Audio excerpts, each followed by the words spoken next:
Hi everybody, Andrew Cuneo here. Going to do another Alchemy video and an Alchemy metagame challenge run today.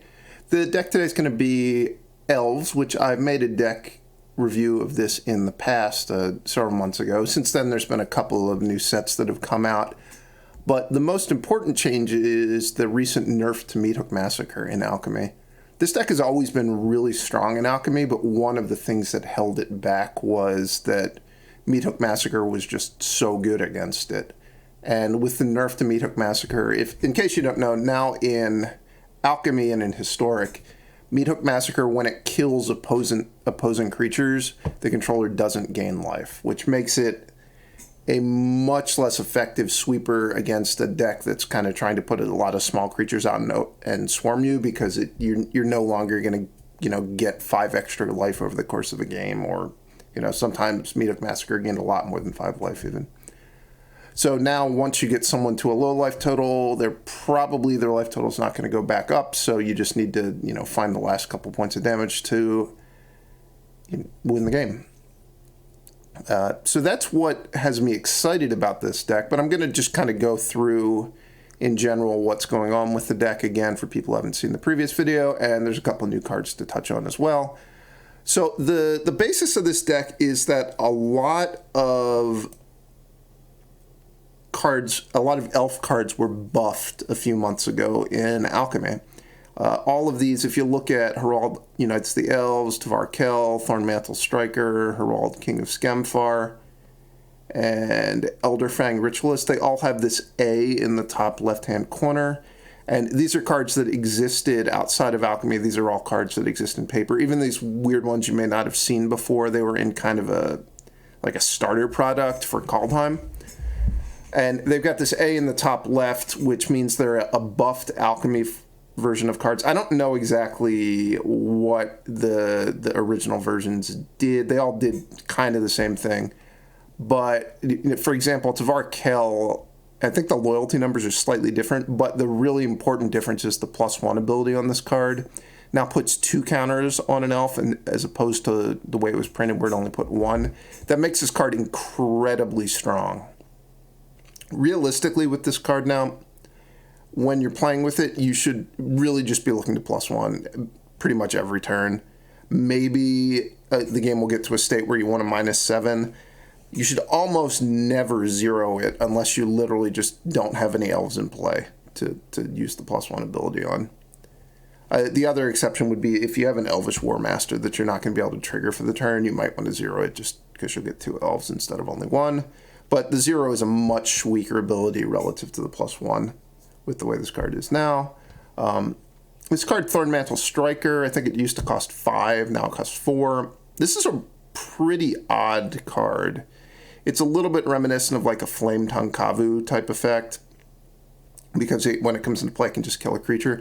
But the key thing to understand with this card is the first ability, remove counters from a permanent where X is the number of elves you control. So you can use that to kill people's planeswalkers or just, knock a ton of loyalty off a planeswalker.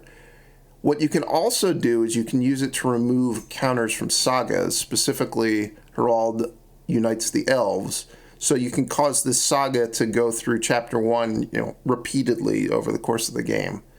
If you want to be in like max grindy mode as your strategy when you're playing the game, you're going to put this into play, hope to find a Thornmantle Striker, put the Thornmantle Striker into play, and then just immediately remove the lore counter from this. So next turn, you'll again get to do step 1.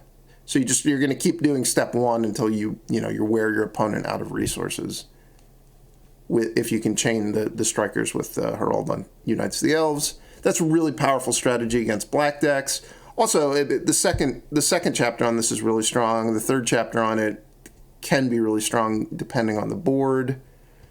So there's kind of a wealth of 4-drops in this deck, there's all of these 4-drops are incredibly good. Which is why I only have 3 copies of A-Tyvar Kell, because that's the one that sometimes if you're a little bit behind on board or if your opponent has flyers, it might not be great. But overall, all these 4-drops are excellent. Then we have 4 copies of the King. The King is it's a little bit surprising he got to be the King of the Elves, because he's not insane. It is a pretty good card. It's buffed, so I think it used to look at 5 cards. Now it looks at 7, so it's almost impossible to whiff in a deck that's just all Elves and A-Tyvar Kells. It certainly contributes to the aspect of this deck that this deck can be really grindy, which, if you play against black decks in Alchemy, is a pretty important trait to have in your deck. Grindy in the sense that it produces like a lot of 2-for-1s. You probably aren't going to run out of stuff to do, and that's important against black decks in Alchemy specifically, because there's a lot of really good discard in black decks a lot of the time. So you want to be able to, still execute a game plan even if your opponent makes you discard 3 cards by turn 5. And this deck has some good ways to fight through that. Realmwalker, so you're going to name Elf with this, obviously, and it just contributes to the general grindiness of the deck. I would say this isn't a great card, but realistically there just aren't a lot of options for Elves at 3 drops, and I don't think you want to just play more at 4. So that's why I'm playing 3 of these. I've got 3 Gala Greeters. This is a new addition since the last time I did a video on this deck. I think this card is pretty bad outside of a dedicated Elf deck. So the thing that I think most decks would prefer to play Prosperous Innkeeper, which is not an Elf, it's a Halfling. This being an Elf means that it works. You can hit it off of Herald. You can play it off the top of your deck with Realmwalker. You can, hit it. All of the things that count Elves in the deck work with this. Also, if you have Elvish Warmaster in play, it's pretty easy to trigger this thing 2 or 3 times a turn. The real downside of this card relative to Prosperous Innkeeper is you just don't get the guaranteed treasure up front. So if somebody just kills it right away, you don't get anything, whereas with the Innkeeper, you would have gotten the treasure. That said, it's okay. This is not an amazing 2-drop. It's serviceable, which is why I'm not playing 4. I've got 4 Warmasters. This is an amazing 2-drop in this deck, and I'm playing 4 of it. 2 copies of, this is the only card from the new set that is in my deck. It is Shadowheart, Sharran, Cleric. So this uses the specialized mechanic, which I'll explain it again because it's pretty strange and maybe not everyone has played with it yet. So cards that have specialized, it's an activated ability. There's a number. That's an amount of mana you have to play when you want to specialize, which you can only specialize at sorcery speed. You pay that amount of mana, and then you discard either a spell or a card that has a basic land type. So, Swamp, Forest. If I had a Xander's Lounge in my deck, which I do not, I could discard that. But you can't discard a Pathway. I can't discard like Lair of the Hydra or Deathcap Glade. It has to be Swamp or Forest or a spell in this deck. And then you can change this into the specialized form that shares colors with the thing you discarded. So I could discard a black card. I could make Shadowheart, Cleric of Graves, so I could upgrade my guy from a 2/2 Death Touch to a 4/4 Death Touch lifelink. Then I could also get access to the green-black version, which has a can't be blocked ability and gets counters. It's just really in my deck because it's a 2/2 Death Touch. It also it pings people. It pings you and your opponent. This also has, unlike most of the specialized cards, there's also an additional condition you have to meet where you can only do it if a player has 13 or less life. This is not a great card. It's in my deck to try it. It's been okay in the games I've played it. Having having just a Death Touch creature is kind of nice because this deck does not have, the only removal this deck has is A-Thornmantle Striker. So if you're on the back foot at the start of the game, sometimes you do need to be able to block. So having a Death Touch creature is nice in those circumstances. For A-Elderfang Ritualist, this is a card that's been buffed. I don't know what it used to do, but so it's a 3/1 that when it dies, you can exile it and you return an Elf or a A-Tyvar Kell to your hand. So it's kind of a 2-mana 3/1, then when it dies, it gives you some value, which is really nice. There is a card that I get asked about when I play this deck called, I think, Skemfar Avenger, which is a very similar card that when a different elf or berserker dies, you get to draw a card and you lose a life. This card is slightly buffed too. I think it used to not trigger on tokens, maybe. It used to say non-token elf.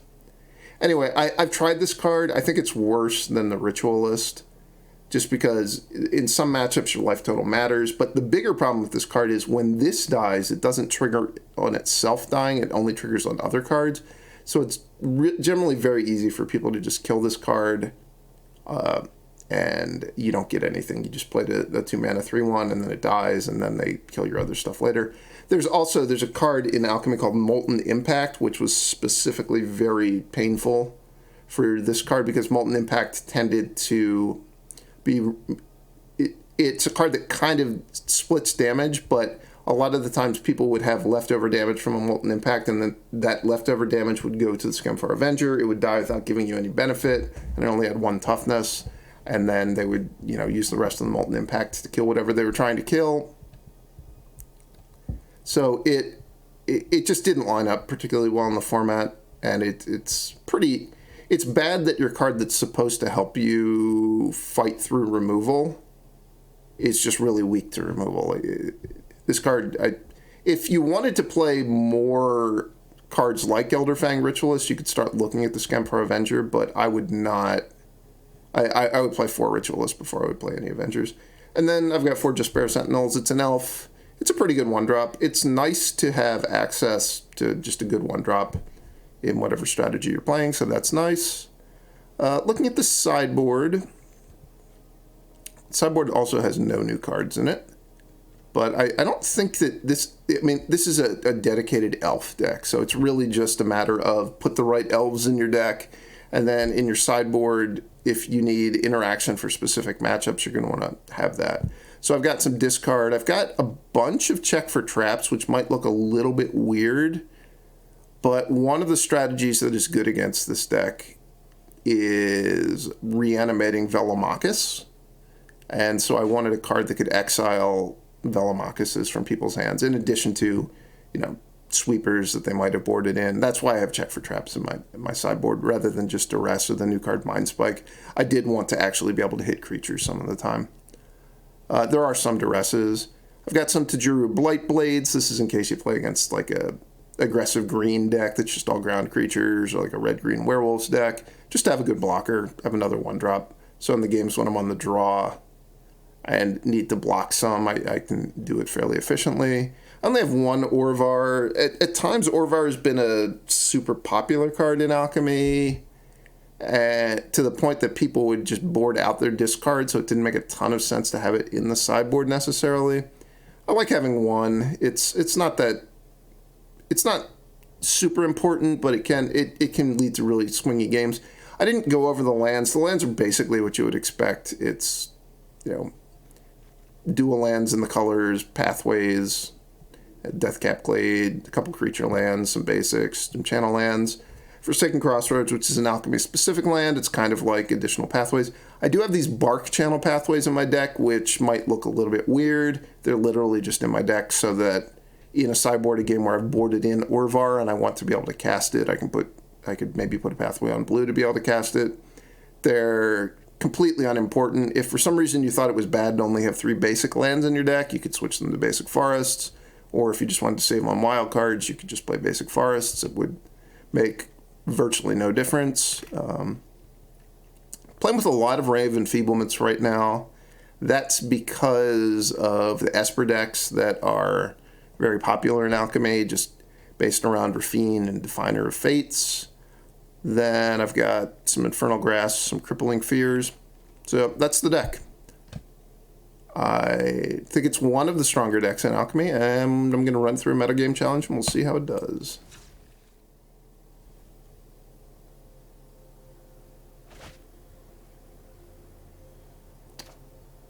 Perfectly fine hand. I don't have a 1-drop, but I only have 4 in my deck, so I'm not going to have one a lot of the time.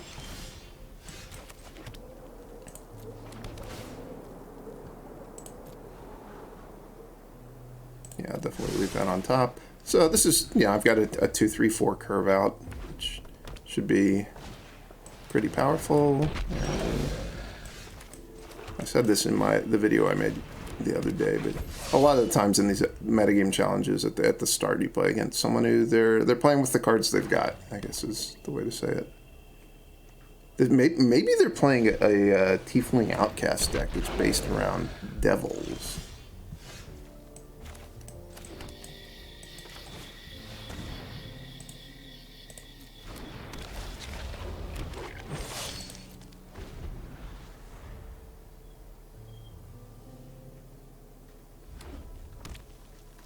What does this thing do exactly? It just gets bigger when you play instants and sorceries.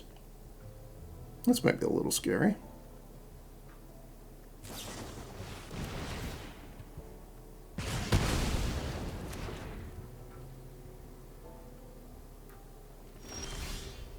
I definitely would not have blocked had they attacked. Alright, so I've got a choice of what 4-mana card to play here. And I know when I was going over the deck, I was saying like a big part of the deck is using this to remove the lore counters from Herald Unties the Elves, but it's not the only way to play with the card. I'm just going to use it to kill a creature here, in part because I know that I'm drawing another copy of this card, and this mills the top of your deck, and I don't want to do that. I also know I just called it Herald Unties the Elves. That's how I usually refer to it as. It's going to be hard for me to make it through the whole video, calling it Herald Unites the Elves every time, so hopefully you don't find that too annoying. Demonic Gifts. What does this even do? So I need to not kill it. Okay, we can do that.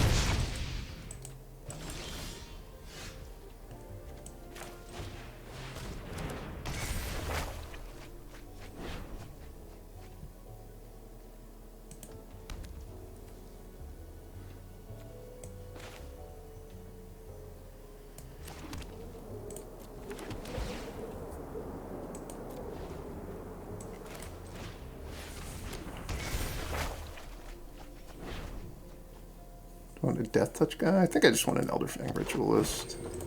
And then I'll untap this guy. Should I attack or should I just hang back? I think I'll just hang back. If my A-Tyvar Kell lives, I'll be in great shape. Next turn.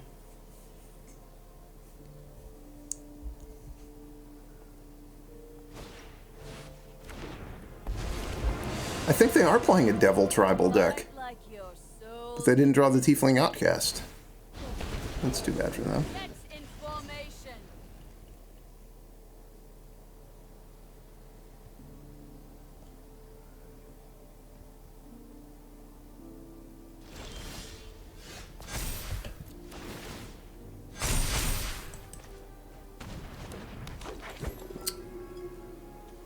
I was hoping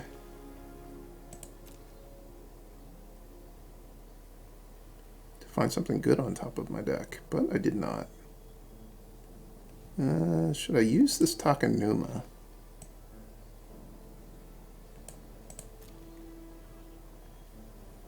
It would clear the top of my deck, so let's do that. And I'm guaranteed to be able to get back something decent.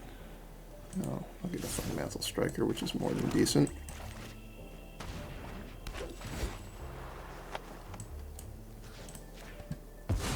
This guy.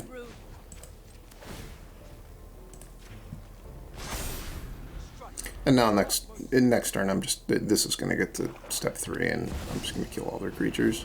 I don't know what this card does. Oh, it steals my stuff. Okay. Consider my stuff stolen. Wait, it doesn't untap the creature?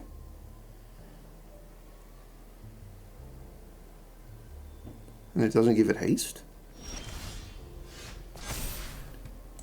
Until your next turn. Oh, so I don't get it for a whole turn cycle. Okay. Guess them's the breaks.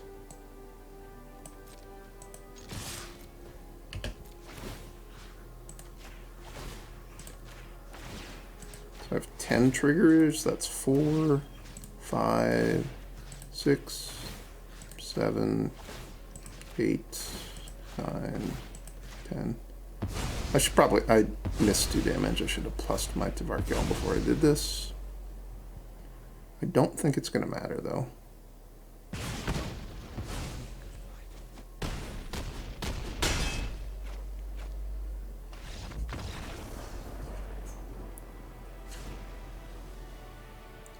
Do I need to sideboard anything in against a devil deck?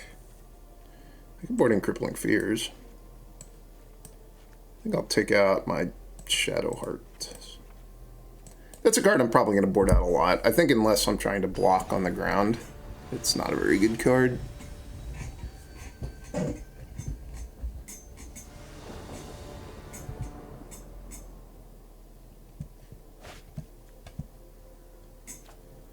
It's a pretty strong hand. I need to, at some point, I'm going to need to draw a 4-mana card.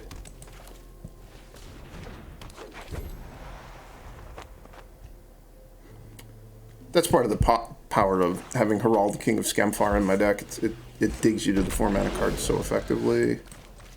Let's get Gala Greeters into play. I think I drew all 3 of my creature lands, which is kind of sad, because now one of them's going to have to come into play tapped at some point. Big Spender. This card's kind of cool.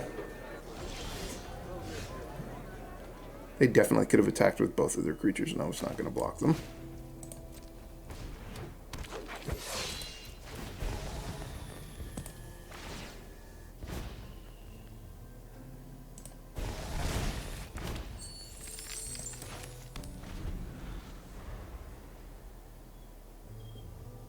Smick-tap treasure. Untapped treasures. They're just playing straight up demons, devils, and imps. I like it.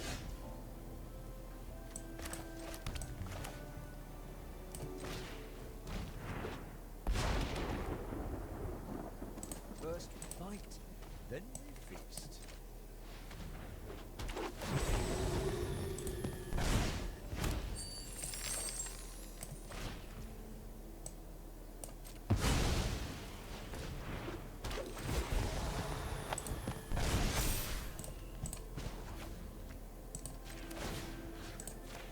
I think we could safely just start attacking with Harald, the King of the Skemfar. Defend Skemfar's honor, please.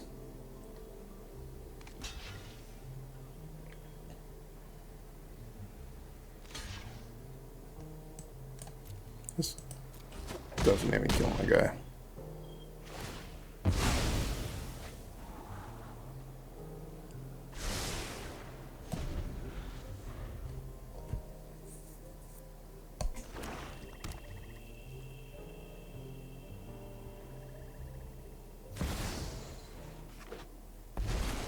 I actually thought about putting this card in my mono red deck to get a little bit more devil synergy.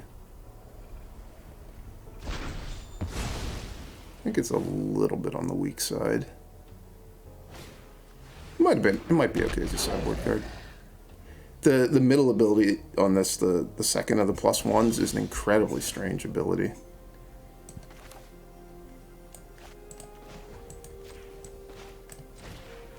Oh. Still refuse to tap my Lair of the Hydra.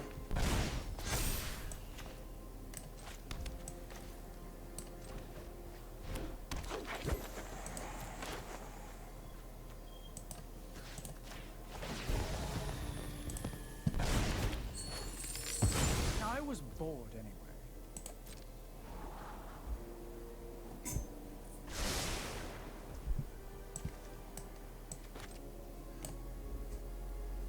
Not bad for turn 5.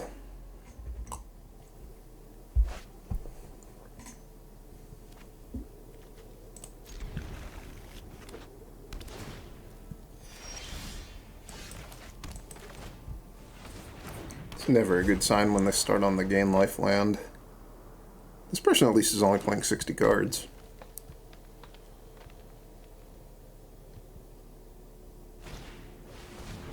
Ooh, I'm gonna try to make a deck with that guy in Alchemy. I haven't done it yet, but I've been thinking about it. I think this card might have gotten a little bit better with the printing of some of the new cards. Oh yeah, with this thing too. This is a card that just got buffed. pretty sweet, no? They grew their thing too much. I can't just striker it to death. I could shave a bunch of counters off of it. I don't know if that's worth doing. We'll see what they do with the rest of their turn. I think I'm about to be Fading Hoped.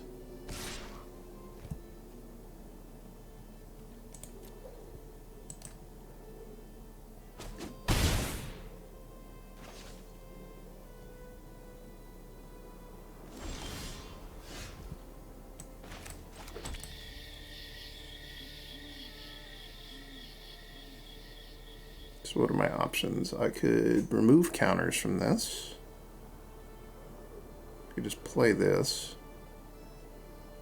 I think I'm just going to play this. I'll make a treasure tapped. And we'll see what I hit off of this thing. I think it's not really that valuable to just knock 2 counters off of this. I'm also concerned that they keep getting priority, which may indicate that they have some sort of protection spell in their hand. I don't really want to just jam this 4-drop and have them play a protection spell there and that just be my whole turn. I'll let them leave their protection spell up for another turn or tap out.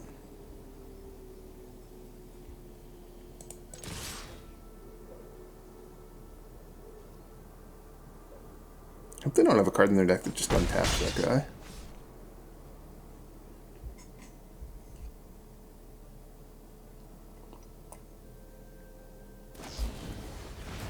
I was right, they did have Fading Hope. That might mean that they don't have a protection spell. They might have only had Fading Hope.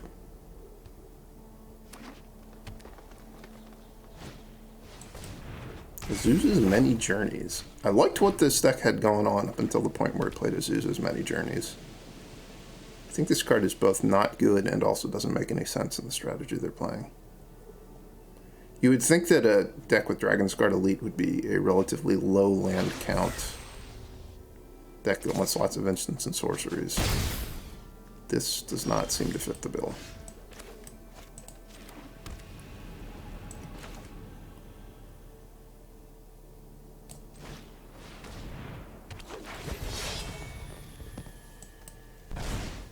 So I'll get a elf off of the Warmaster before the Striker ability resolves, which you can order these on the stack incorrectly. I think Arena defaults to giving you the order you want, so you don't really have to worry about it. At least that's the way Arena behaves for me. It's possible it's specific to the settings that I play with.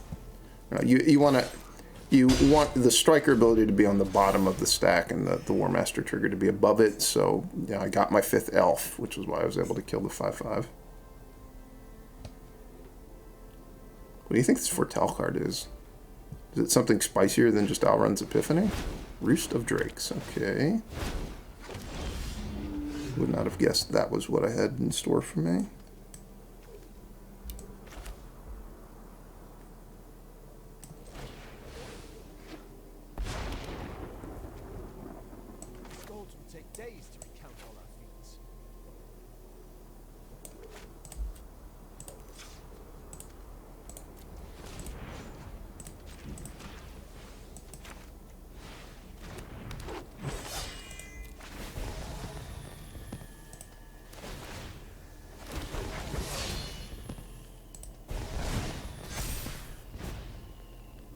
I guess I want another Warmaster.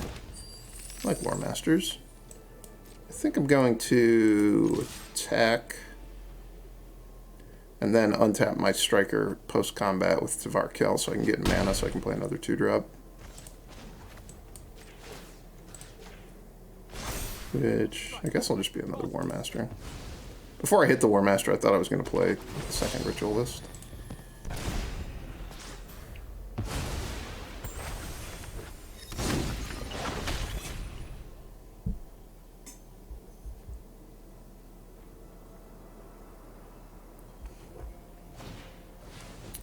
Soul Knife Spy. I don't like it. It doesn't seem good.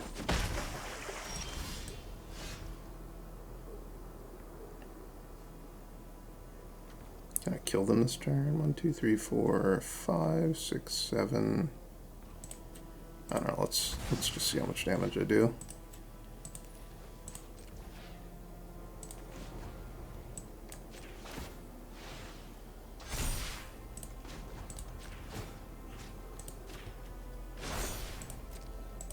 Seems like it's going to be a lot. Is it going to be lethal? They go... They didn't try to block, but it was more than enough.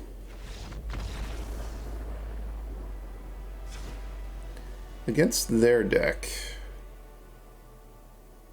I won't sideboard.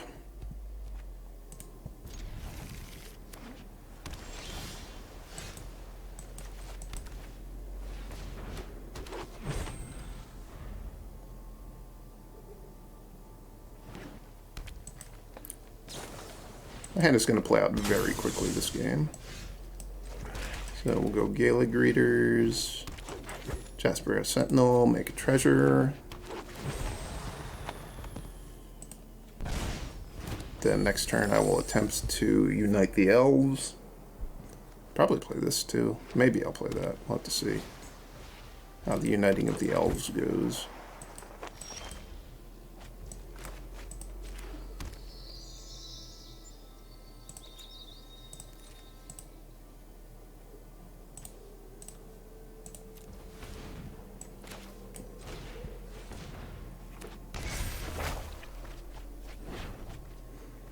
Who do I want to kill with this striker? Does the Fairy Vandal even do anything? I don't think it does, really. I'll just kill the Soul Knife Spy, I guess.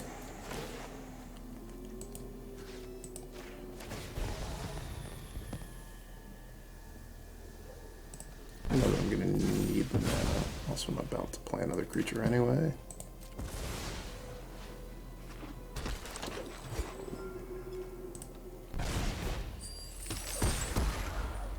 So I can't specialize this thing until I get them to below 13 life. Also, specializing it just really isn't that good. I'm not really sure why this card was printed at rare.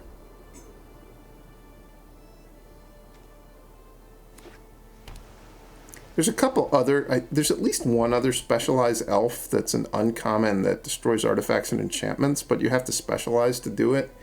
I think it's just a worse card than Masked Vandal. Which I used to play Masked Vandal in the sideboard of this deck, but I kind of decided it was a little bit too weak. I think it's probably better than the specialized version, too. Why did they bounce this back to my hand? Yikes. Things weren't going great for them before, and now they're also not going great.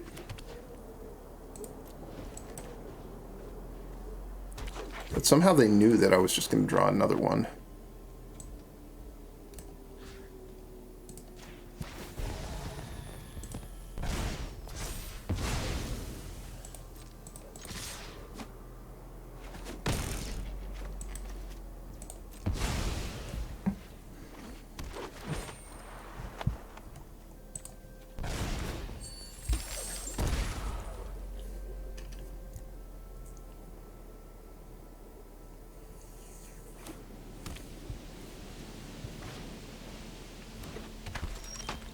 I kind of like that Quandrix Apprentice guy.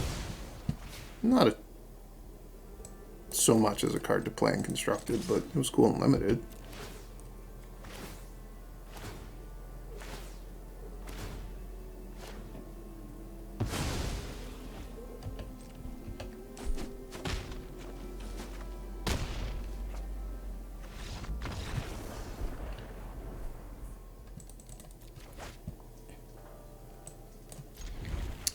I'll keep this. It's one more land than I would ideally have in my opening hand. But again, Harald almost always, finds you a pretty good action card because it digs so deep in this deck. The Lunch Veteran. So this is probably a more reasonable deck.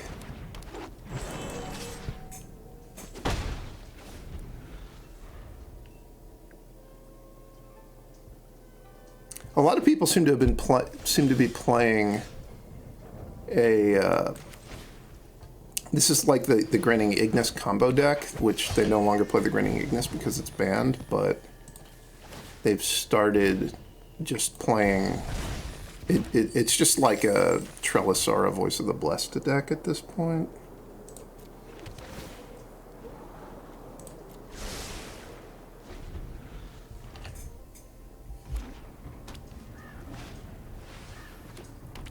It's based pretty heavily off of the Cabaretti Revels. So I think I want play this on black, play A-Tyvar Kell.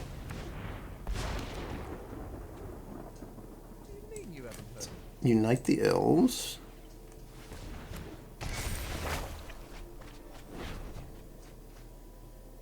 I'll take a Realmwalker on Elf, thank you.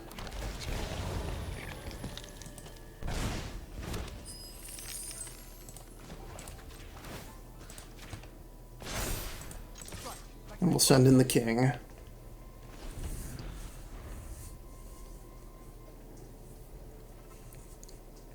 It's a pretty strong start. Their deck is also capable of dumping a tremendous amount of stuff on the board as well. We'll see how good their turn is. They're capable of having a pretty strong turn here.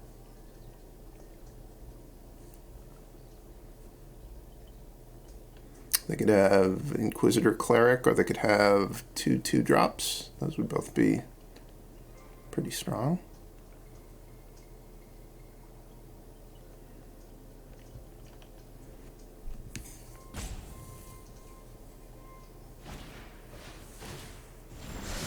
Yeah, they're going to have a gigantic Trelisara by the end of this turn.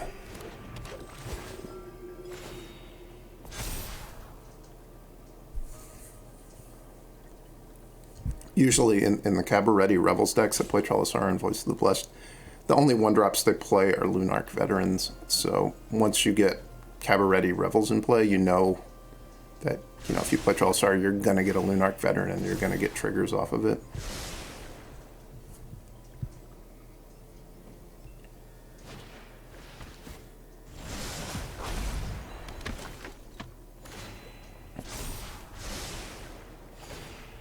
They are starting to run out of Lunarch Veterans in their deck, though.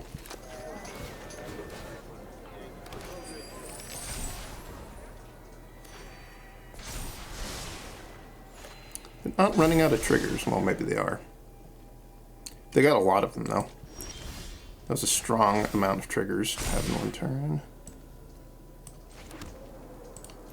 Let's try this land away. Let's see what else we got. It's a duplicate land. I started with a Barkchannel Pathway, and now I have a second one. Not happy about that. I could just play... just burn a king to clear the top of my deck and hopefully find something else.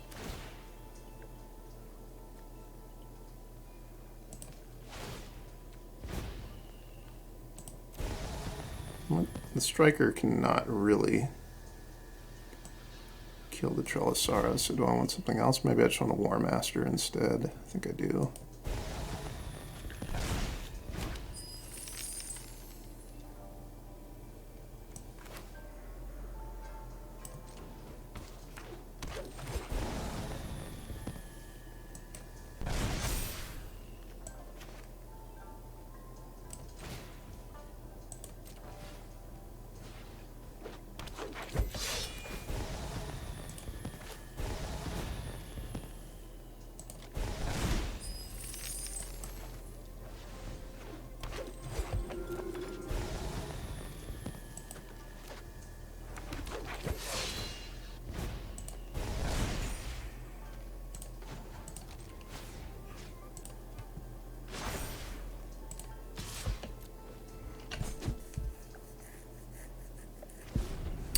Next turn, I'll be able to activate the Warmaster, which might not even be enough damage. I might need to think through my turn a little bit.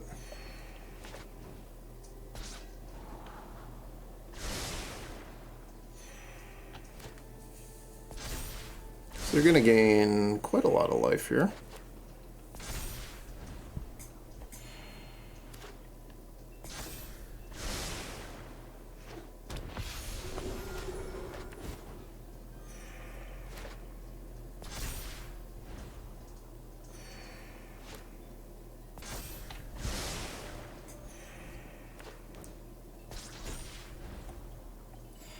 This Trellisar has been in play for 2 turns. It has 15 counters on it. Actually, 16.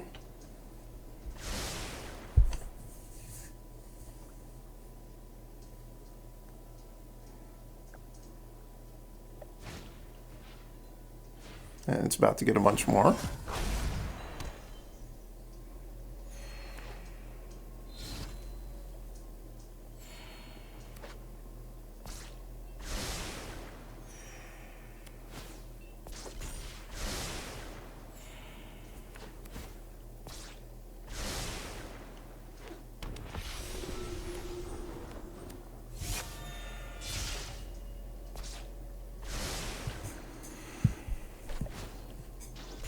I've been attacking them. I hit him for 6 and then 8. You wouldn't know it from their life total, though.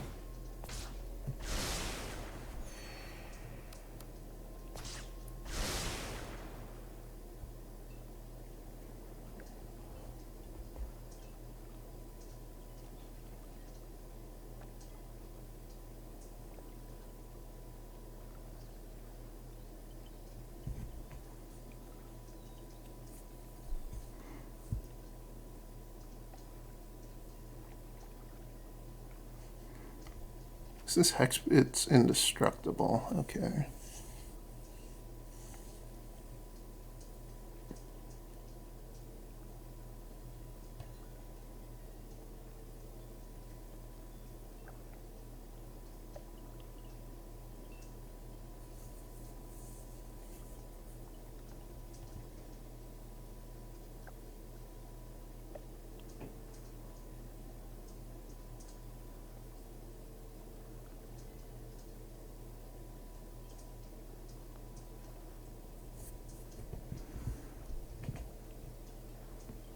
Seems like they should attack with Trellisar and force me to jump.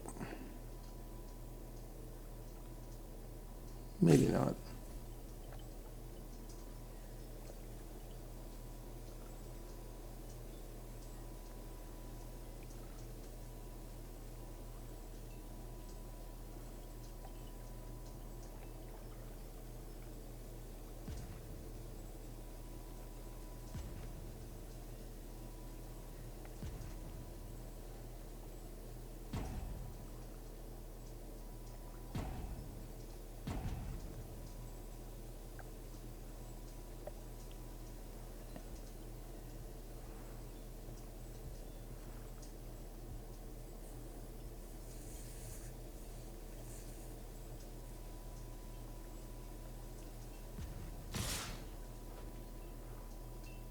Okay. A little surprised by this attack. It wasn't entirely clear that I was gonna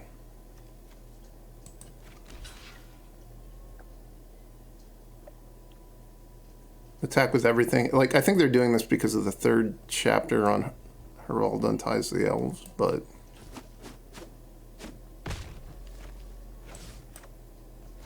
I wasn't that certain that I was actually going to want to attack. It made it kind of easy on me.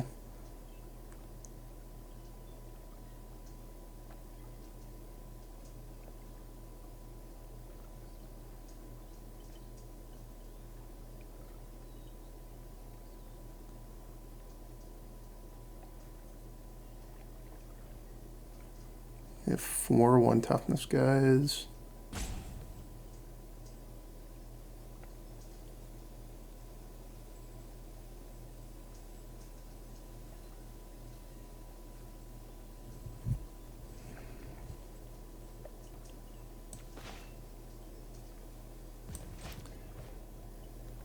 I think I'm going to play this so I can trigger my Gala Greeters.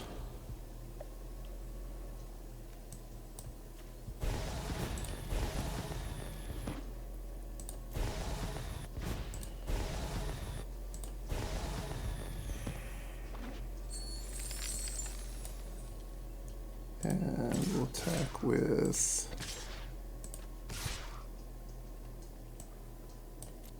not the Warmaster.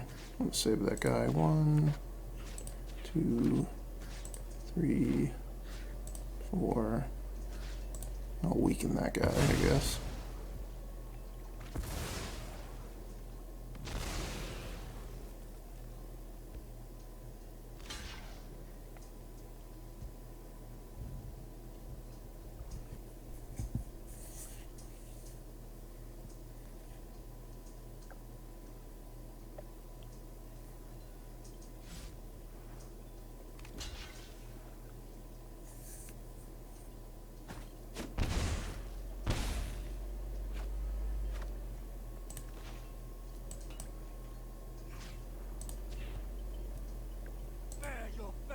I wonder if I'd attacked more aggressively, could I have actually killed them? I wasn't expecting to deal as much damage as I did.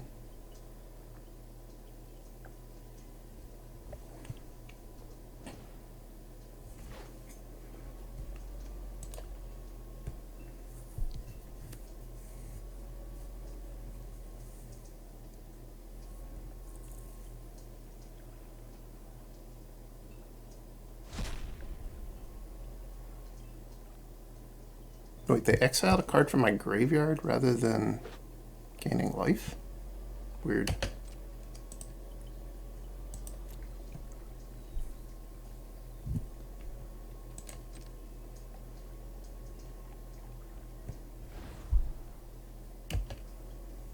So their Voice of the Blessed is not big enough that I have to block it this turn, which is nice.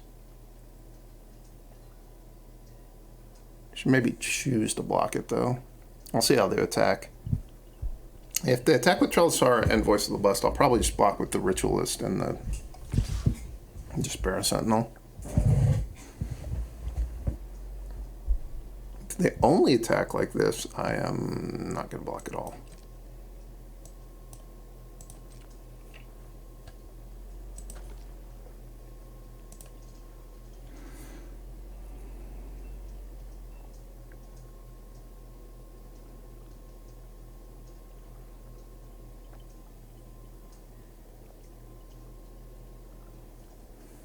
Should I emblem my A-Tyvar Kell? Does that do anything for me?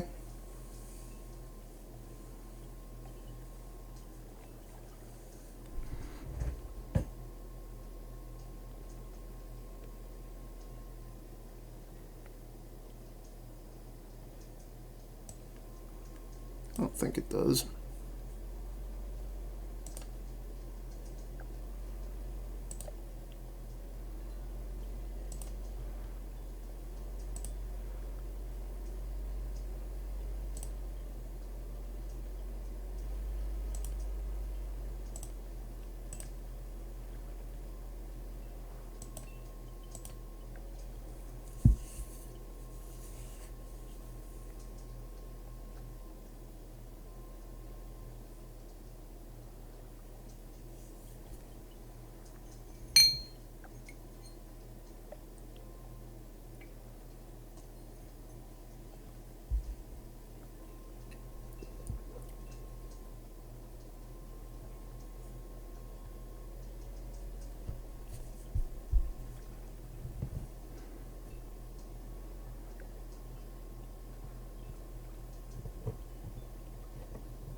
So, let's say they block, like they double there, and they get to block 2 more, so they block there and there. Oh wait, they would block there. I don't think I'm doing enough damage to kill them. Not sure if I'm doing enough damage to force them to block with the Trellisar even.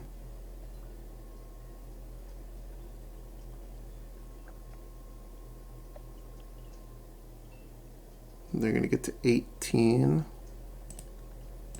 don't have anything else to do with my turn. I'm just doing this. We're not tapping that Sentinel, though. I made all the treasures for a reason.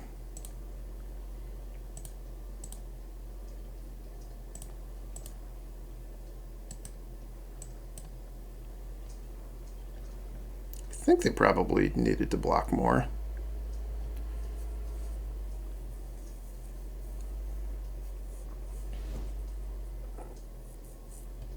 So this matchup is the reason that I have Ray of Enfeeblements in my sideboard. And also Infernal Grasps. I don't even really like Shadowheart in this matchup. I'm taking it out of my deck. I think I'm going to trim on a A-Harald and A-Tyvar Kell. And Gala Greeters as well.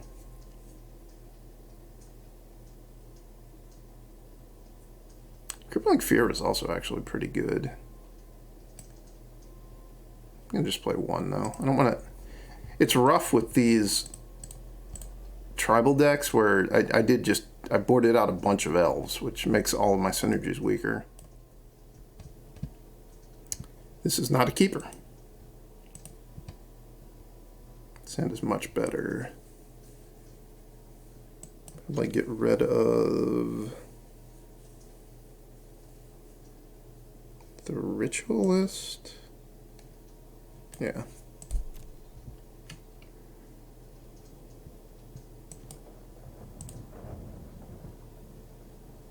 Definitely want to find a third land.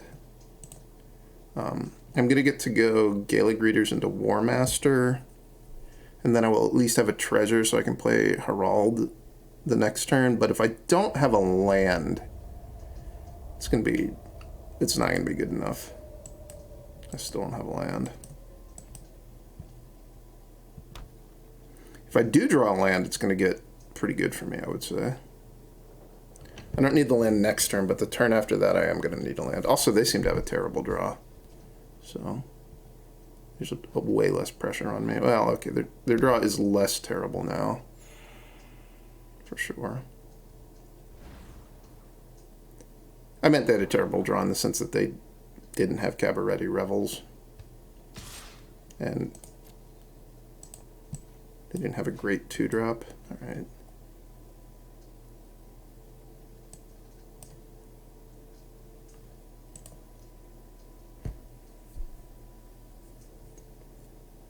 Trellisar is way more manageable for me than Voice of the Blessed because it's so easy for me to chump block it. It does mean that they're basically going to play a meaningful spell every turn of the game, probably, although they didn't play creatures before combat, so maybe not. There's a land. A tapped land, which was not what I was desiring, but I'll take it, I guess.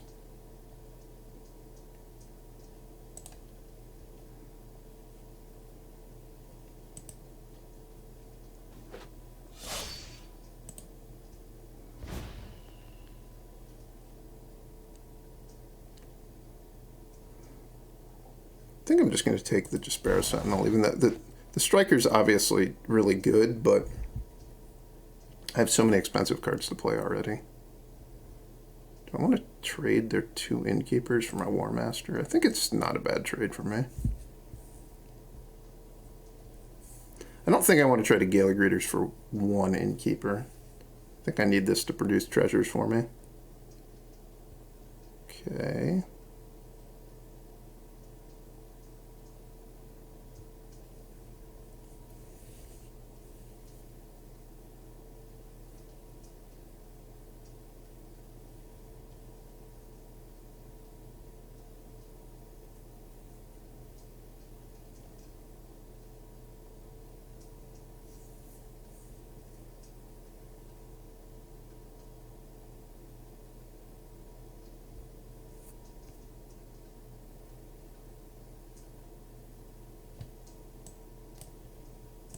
Things starting to become a problem.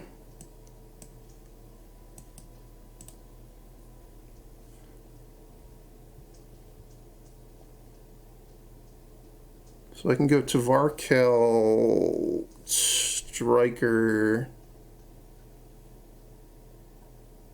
I guess just I should probably Striker a Innkeeper. There's a danger my A-Tyvar Kell dies.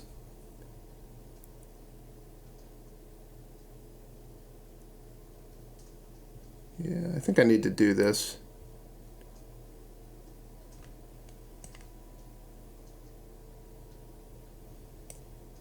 I can also just play a Jaspera Sentinel. This is maybe better.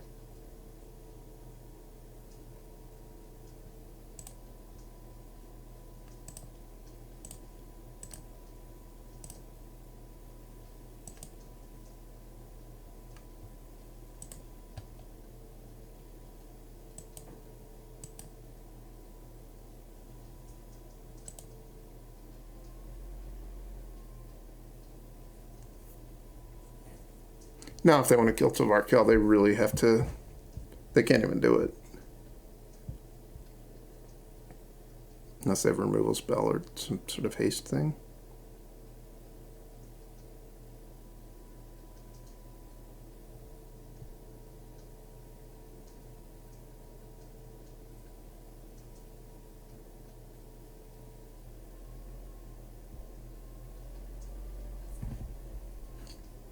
I am in permanent chump block territory on this until I draw Infernal Grasp, which is not ideal. And now that they have the Welcoming Vampire, they're going to be doing more than just putting 2 creatures a turn into play. What card's better, the Striker or the Sentinel? I think it's better to just jump with the Striker. I can bring it back with A-Harald Unites the Elves, which I probably will do. Let's see what my top card is first.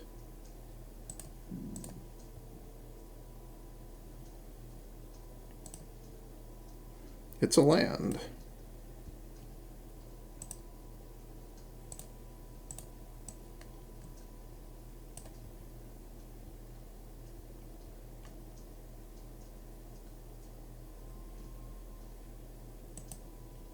I want to get the Welcoming Vampire off the board.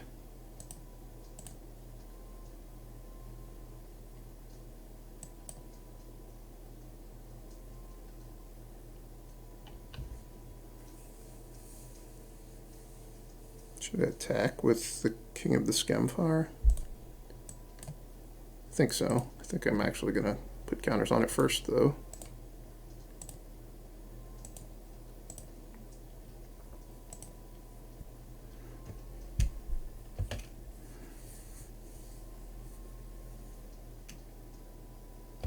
Backup Cabaret Revels. Alright, that's concerning.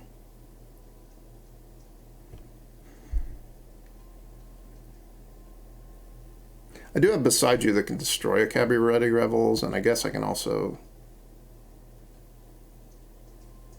They may search, so I can undo their scry, potentially. It's probably worth doing.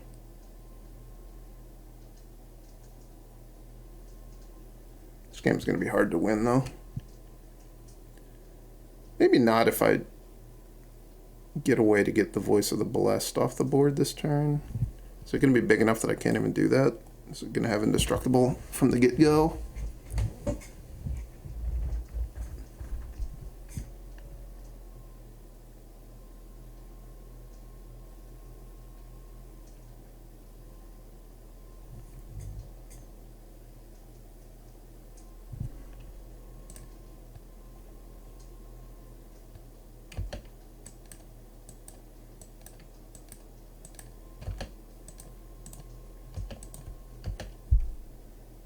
Not have Indestructible. Okay. Wow, that was a horrible turn to just not even have anything on top of my deck. Yuck.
Assume they're taking out A-Tyvar Kell.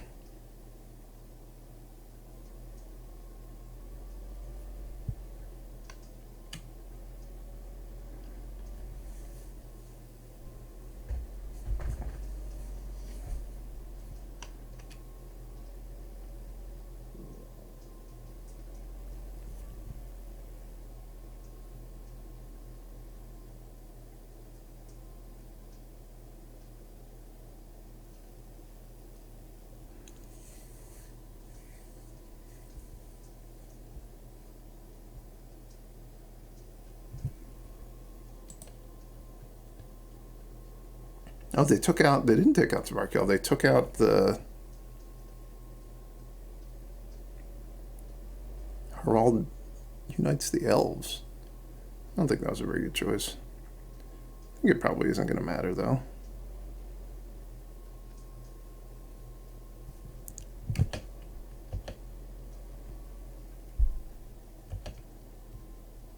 We're in double chump block mode.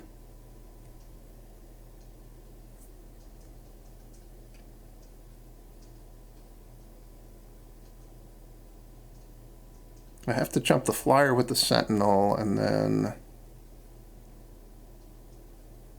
I'll chump the Trelisara probably with the A-Thornmantle Striker.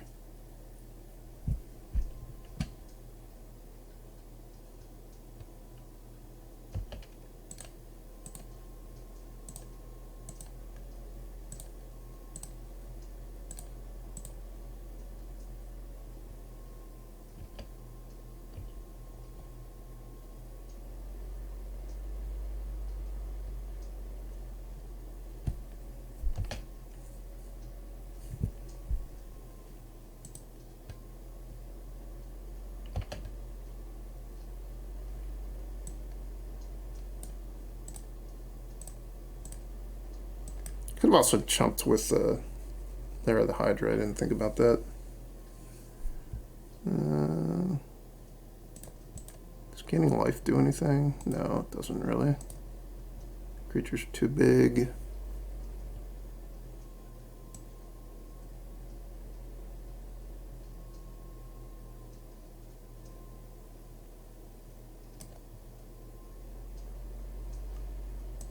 I know I could Takenuma back a, what's it called, Jaspera Sentinel, but I don't think that would do anything. If I remove counters from this, 10 or more, I guess I can bring it back down to the ground.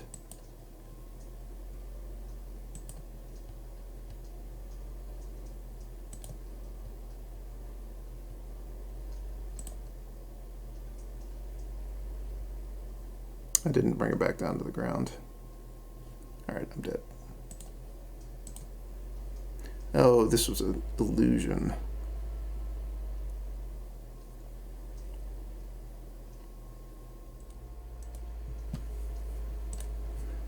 This is a strong hand on the play. I like my chances.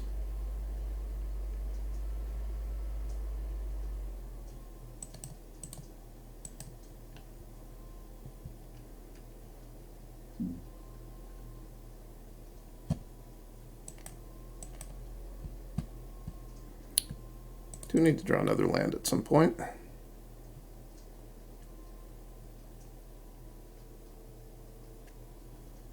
You're not the land I was hoping for.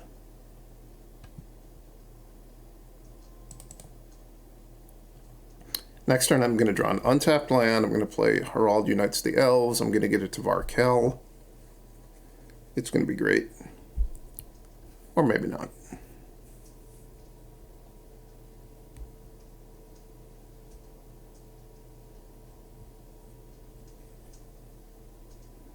Brutal Cathar, okay.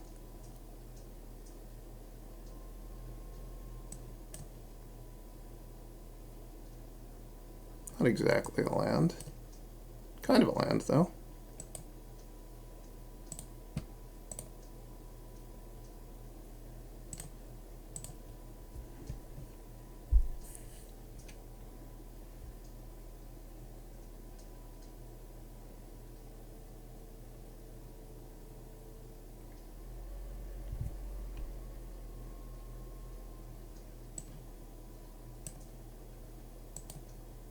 Come on, A-Tyvar Kell.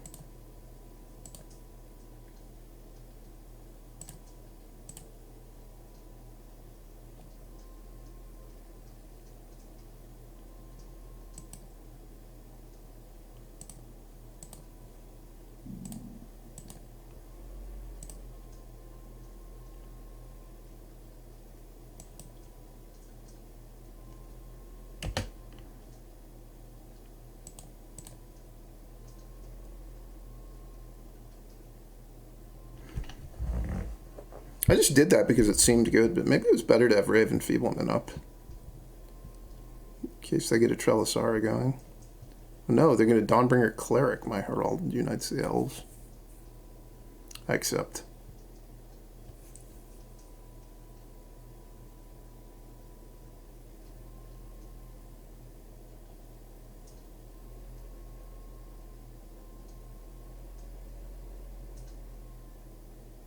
Guess that makes it easy. What if I just use the Warmaster? Is that better, though? So I would have to tap 4 creatures. This is guaranteed to win. I'm not going to do the math.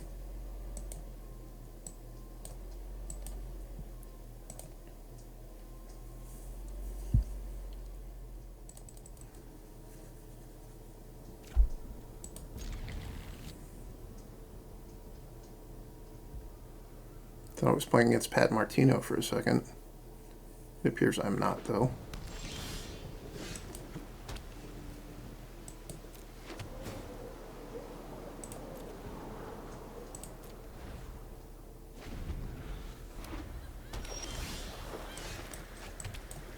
Might be playing against the Hinata Snowborn Simulacra deck. I think that is probably what most Jeskai decks are at this point.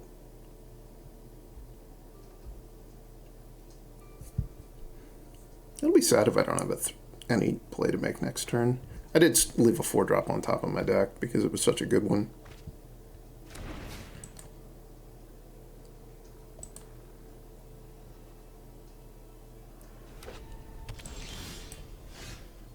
Indeed, I have no play.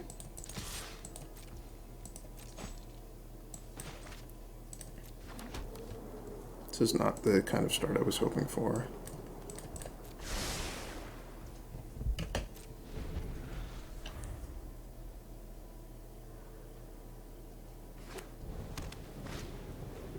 Yeah, they're playing a Hinata deck.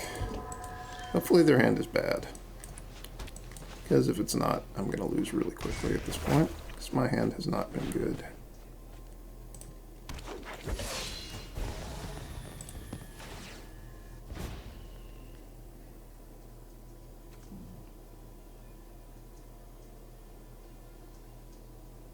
Does it matter? I think it kind of doesn't.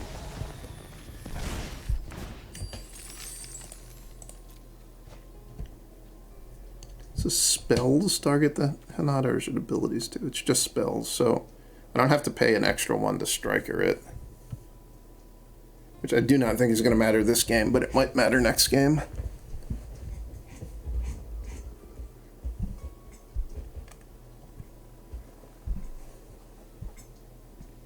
Probably just getting Magma Opus.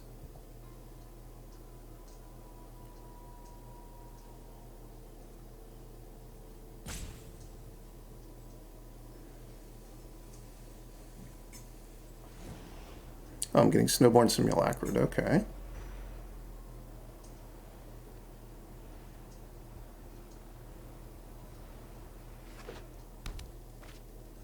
Why didn't...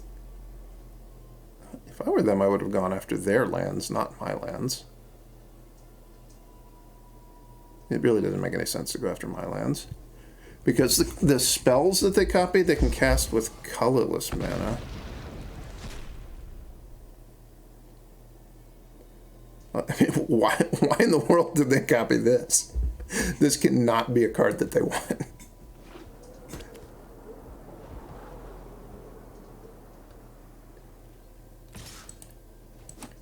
I think I might actually be able to win, like, to come back now. Because I don't think that was a very good use of their turn.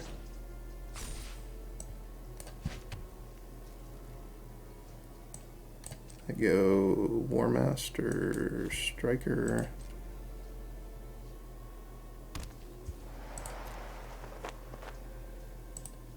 Get the Sonata off the board. Get some attacks going. And then now the third step of this card is probably going to do something.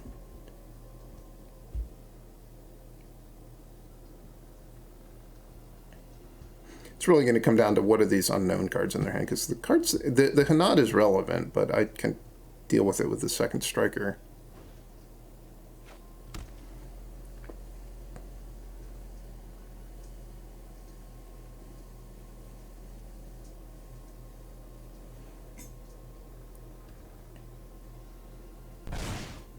I think what they should have done is when they played that Snowborn Simulacra is copied all their own permanents, like, and then just put a land into play, rather than putting Gala Greeters into play.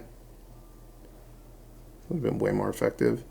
If I'm getting Magma Opus this turn, I'll still probably lose.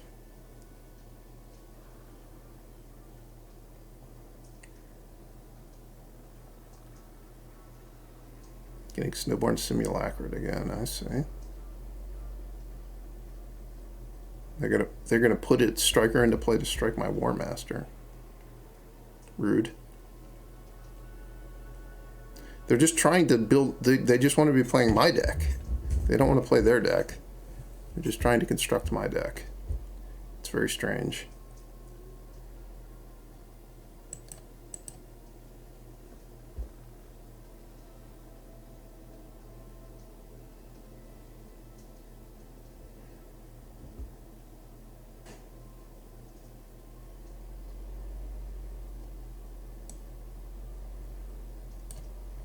At this point, I'm actually wishing that I had kept the striker over the duelist.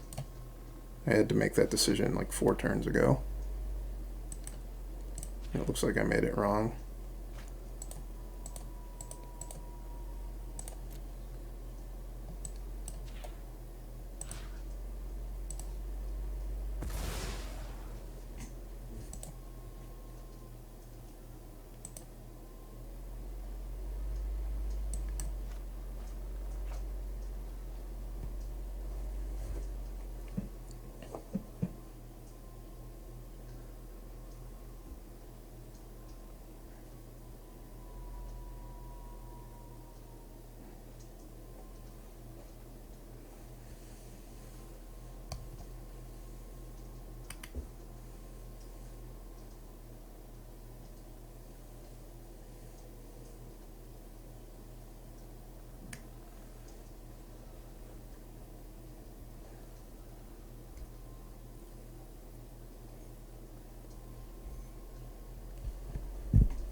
Hey, it's A-Tyvar Kell. Does he help me?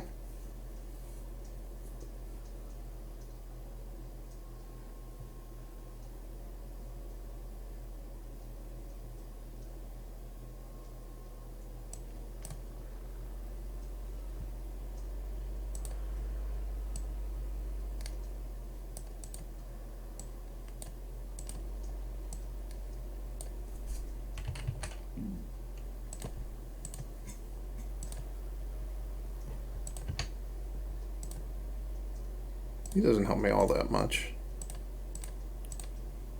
If this was another striker, which it could have been, if I'd made my decisions slightly differently this game, I think I would be comfortably winning at this point.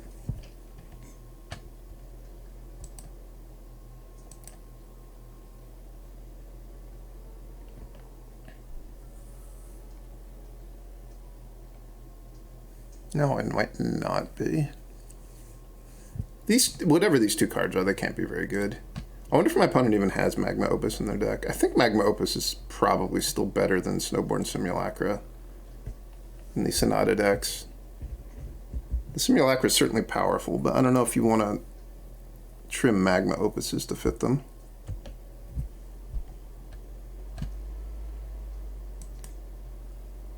I'll just keep this in my hand. I don't know that I can play it as an untapped land next turn if I want to make my Lair of the Hydra big. If I draw a land for the turn, I certainly will not wish that, like, if my top card is a land, I don't think I'm going to wish that this was in play. Cybus Siphoner back. The Simulacra. Simulacra.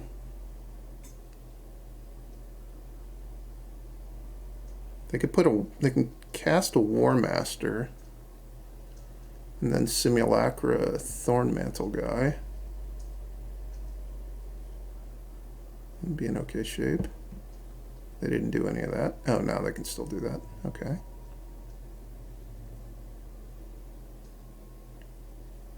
I think I'm going to lose now. Especially because they can Simulacra a Siphoner.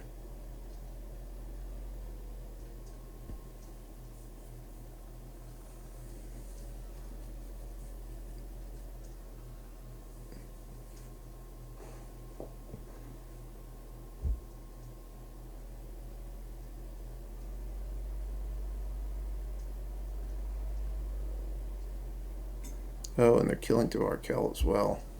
Wow. Nothing went well for me here.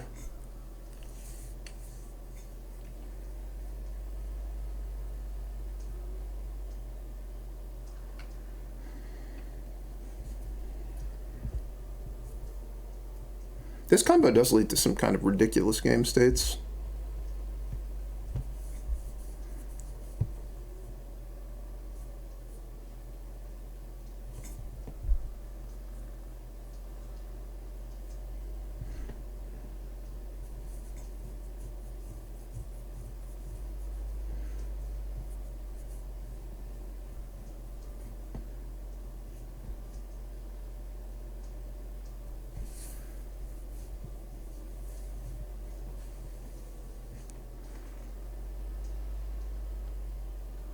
I think we can move on.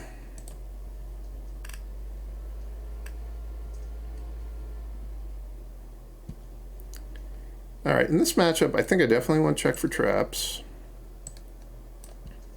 Because it can take Hinata or their payoff cards with Hinata out of their hand. I think I want Duress. Do I want Infernal Grasp or Ray of Enfeeblement? I want a little bit of this stuff. There's no way I'm going to board in 5 things. I didn't see any Fable of the Mirror Breakers.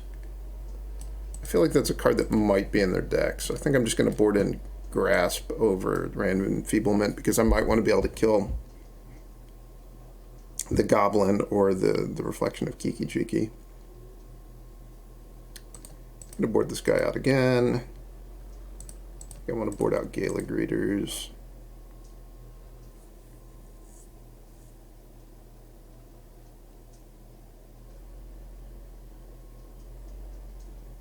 Maybe one Realmwalker.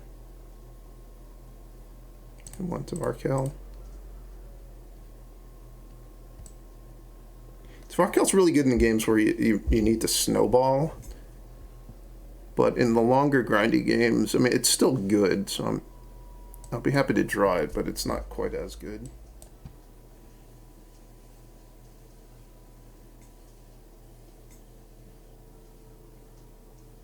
So I have a choice here. I could play the Crossroads turn 1, or I could go Duress Warmaster. I think I'm going to go Duress Warmaster.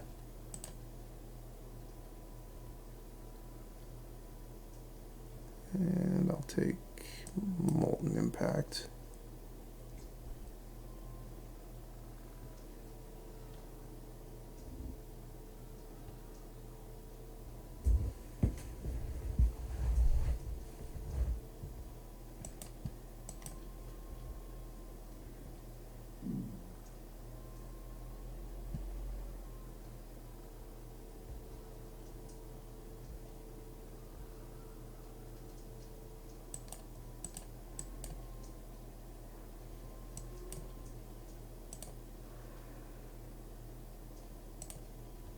Rather than attempting to deal 1 damage with the Lair of the Hydra, I think it's a lot better to just scry.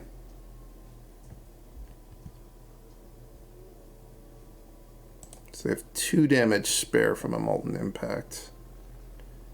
And they've got a grip full of Joy Disruptions. So I'm just going to play this Realmwalker.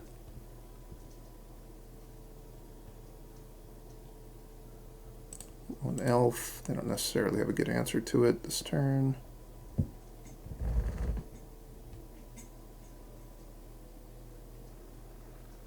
And the fact that they wanted to cast the Seek New Knowledge there means that they don't get to use the 2 damage from the impact. That's nice.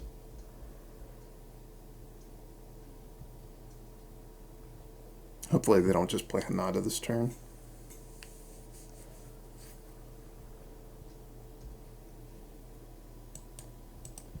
My hopes were dashed.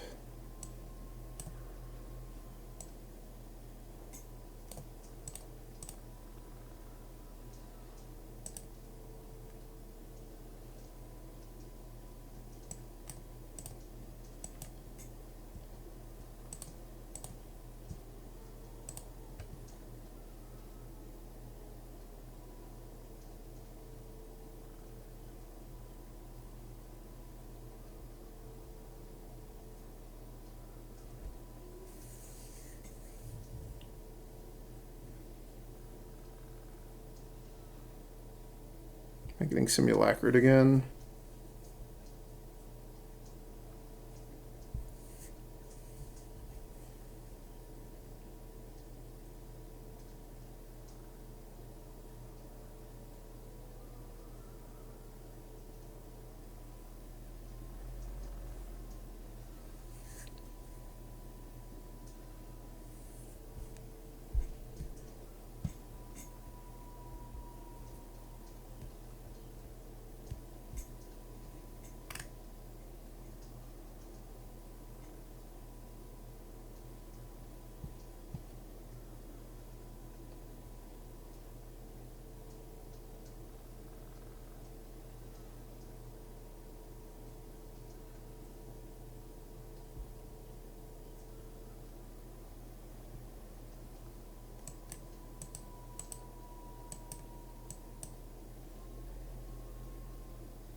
They're just going to play Hanada again, and unless I have a Striker on top of my deck, I think I'm going to be in bad shape.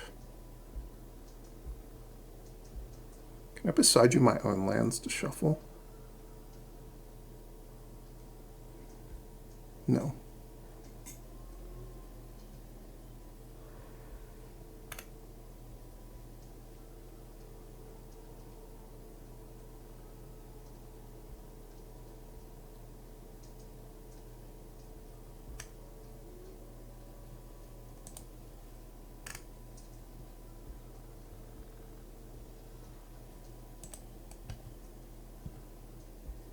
I'm getting Simulacrid again. This combo, when you have the Hanada on turn 4 and it lives, is incredibly good. I'm not sure that the deck is effective enough in the games when you don't have it. This is a deck I'm going to try some, though, because this combo is really powerful.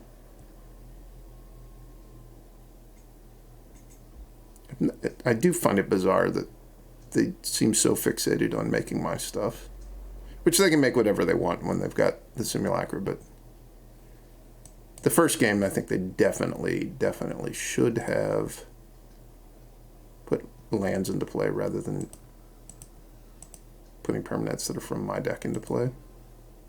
Come on, Thornmantle Striker off the top, which they're just going to have another Hanada again, that's kind of what makes this so powerful. They're not even taking Hanadas out of their deck. They're just making new Hanadas. Yeah. Not going to win that one. All right, well, that was the Elf deck.